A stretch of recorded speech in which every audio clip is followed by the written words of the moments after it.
As a leader, if you do not have self-awareness of what triggers you in the workplace, how to shift out of that or move beyond it, it can Mm, flow onto how you show up for your people, your team, and how you lead them. It can affect how you react to situations as well, the team dynamics, their engagement, and the overall team productivity. mm, Hi, Joe and Joss from State of You. yeah. So it can impact on the clarity you have with decision making, how you make decisions for yourself and for others, can affect how open minded you are, and how you react and respond when things aren't working well or when mistakes are made, both for when you make mistakes or someone else. It can affect your intuition, so how you pick up on what's happening with your team. So if you're not able to flow through it, or whatever's sitting there, or shift what's triggered you and stay stuck in it, it impacts Mm, your own well-being.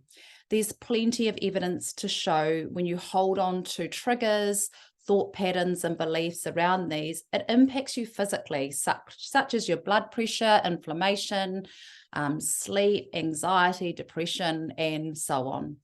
These flow mhm. on to an impact um, and your behavior impacts on others. Yeah. So, to be an effective leader, you really need to get to know your team, the uniqueness of them.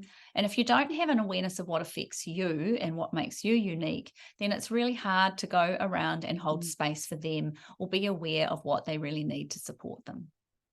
So, what are the three critical things that affect well-being? So, number one is lack of awareness. This is commonly termed emotional intelligence. You've probably heard Mhm. about that. So, if you're unaware of the impact of your own behavior on yourself or your team, or look at what's behind your team members' actions, like looking only at the surface level. And a good example is that if you're at a team meeting and you ignore a team member's suggestion or solution, then this may silence them in the future. They may no longer contribute to team meetings or suggestions. Yeah. Another one is being unaware of how to shift your state when you're triggered. So, if you're unaware of when you're triggered, it's pretty hard to know how to shift out of that.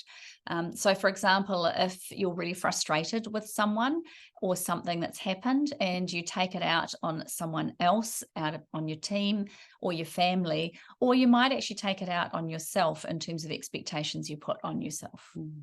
So, number three is radical self responsibility. So, this is all about consciously looking at your own behavior, your actions, and how you show up. Mm. This includes why you're interpreting things the way you do, how you react or respond to things in a certain way, and the expectations you have on your team and your family. Mm. It's about leading self so you can then lead others. Yeah. So we'd love to hear how you become aware of what you're doing, how you shift your state. So, what helps you come back to being empowered, centered, or present when you've been triggered or you notice something going on.